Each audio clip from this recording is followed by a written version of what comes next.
ॐ भूर्भुवः स्वः तत्सवितुर्वरेण्यं भर्गो देवस्य धीमहि धियो यो नः प्रचोदयात्। ॐ शांति शांति शांति। Namaskar, my dear friends. I am making this video on the identity of Bhagwan Sri Ramana Maharshi.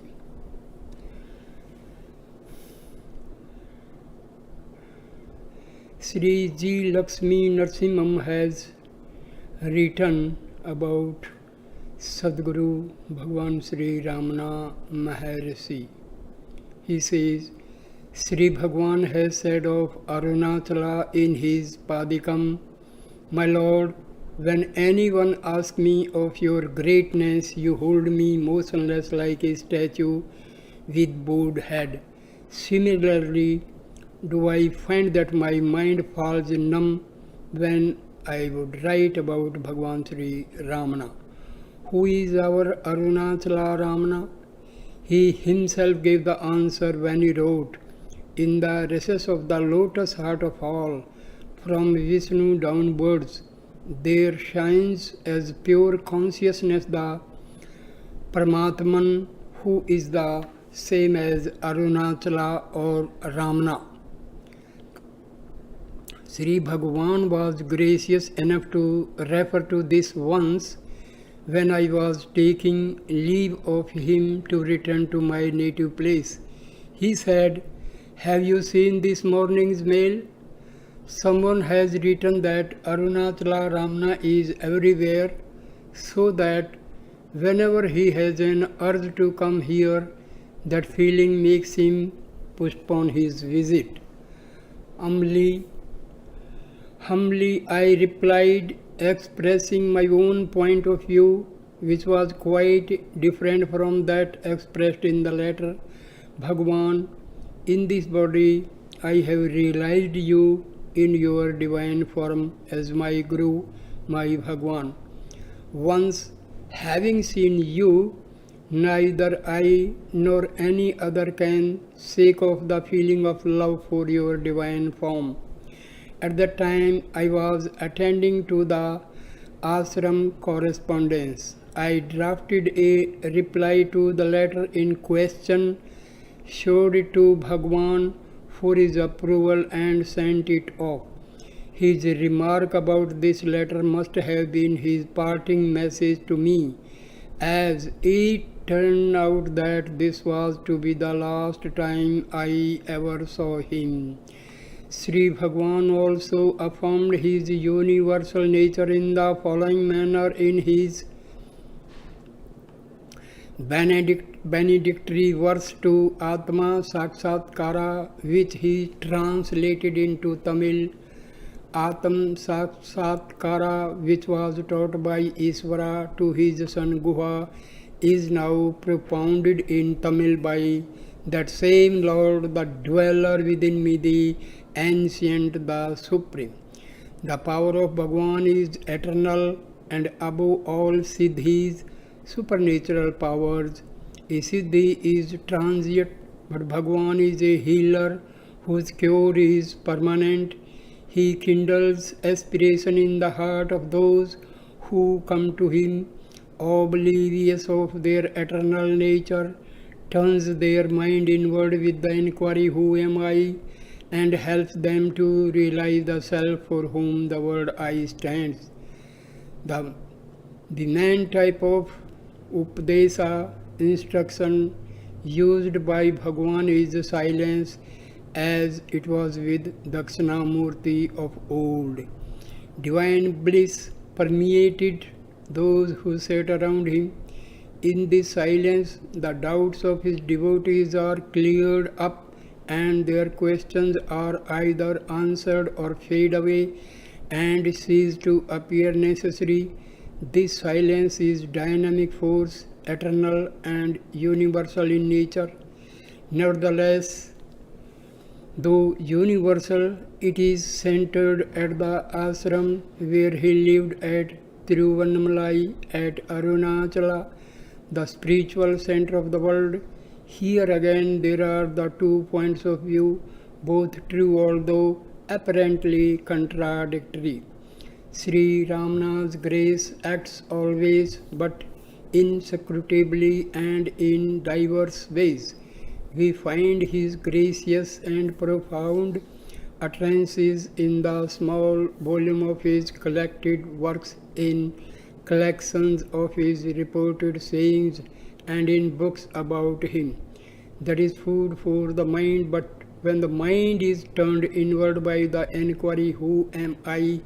He is there in the heart, ever watchful, ever helpful. He does not. In the martial garland of letter to Sri Arunachala, he wrote, mere thought of thee has drawn me to thee, O Arunachala. Alluding to this once, I said, Bhagwan, the thought of Arunachala drew you here, but is it not still more wonderful that you drew us here who had never heard of you and lopped off our ego? His answer was his usual gracious and benign smile. Sri Ramana is an ocean of nectar teeming with kindliness. He is gracious and forgiving. Were he to dwell on our slips and faults, we would be lost, but ignoring them, he still guides us. He instills hope when we are dejected and stretches out his sporting hand to lead us towards the goal. The only things required of us are perseverance and faith to him.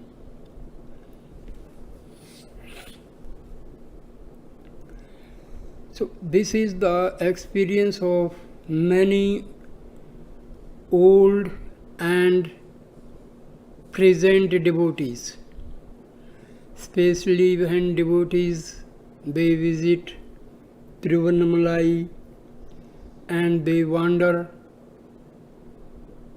from ashram to Virupaksa cave, or from Virupaksa cave to Skandashram, sit for meditation in Skandashram and Virupaksa cave. We feel the presence of Maharshis. We feel the vibrations of his divine power is fully present in these caves. I myself had experienced this while sitting in Skandashram and Virupaksa cave. Powerful vibrations are experienced. The current of spirituality circulates in the whole body, and there is difference when we are in the Arunachala or away from Arunachala. So whenever this is the experience, not only very few, whosoever is visiting Arunachala, definitely everybody experience these type of vibrations, especially when people are going for pardakshina. That time they feel lot of vibrations in their body. And Virupaksa cave and Sakand ashram are the two main places where Bhagwan has done the tapas, austerities, and he had spent his youth there. So we must visit Arunachala whenever get the chance. Arunachala is definitely a storehouse of divine energy, and we must visit whether we get time or not, but we must strive to visit this holy place and experience the divinity, experience the presence of divine power of Bhagwan Sri Ramana Maharshi. And whosoever wants to visit must visit Maharshi's very favorite grandson. One is the head of the Ramana ashram, and other one is he is living just some 1 mile away from the ashram. So I visited him and I experienced the divinity in his vicinity. So thank you, my dear friends, for watching and listening this video. Please like, comment and share the video and subscribe my channel. Thank you. Namaste.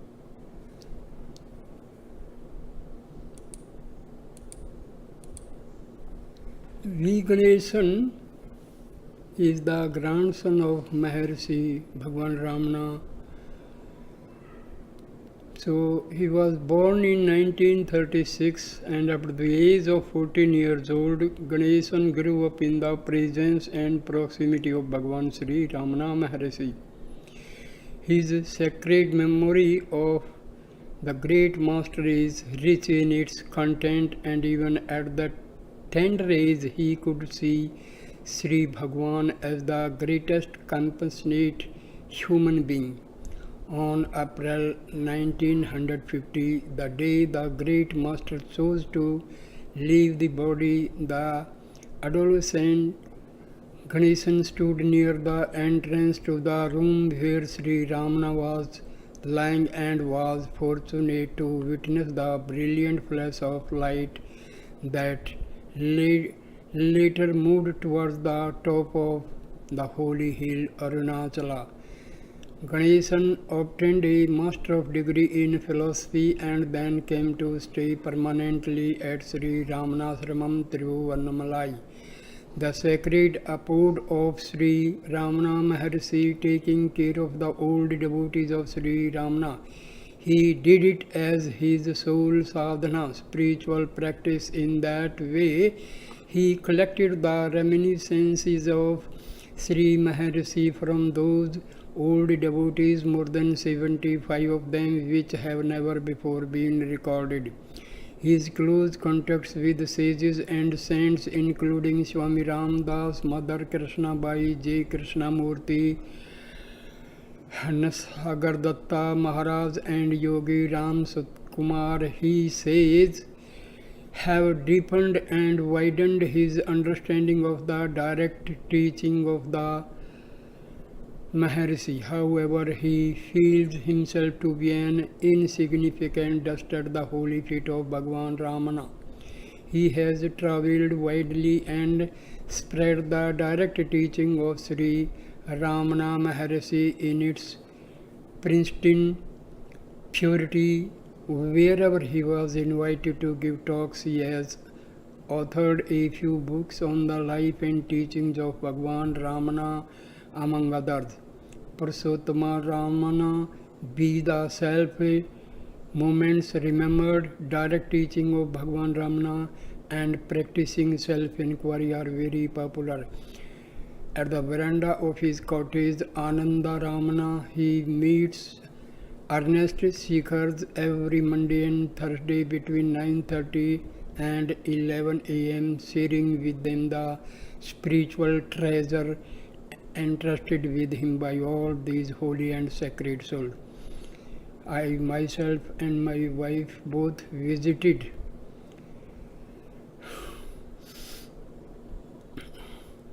respected V. Ganesan at his Ananda Ramana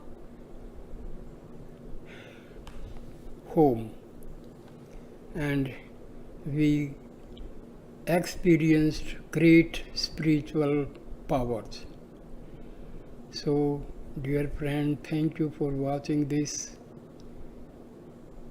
video. Please like, comment and share the video and subscribe my channel. Thank you, my dear friend. Namaste. Namaste.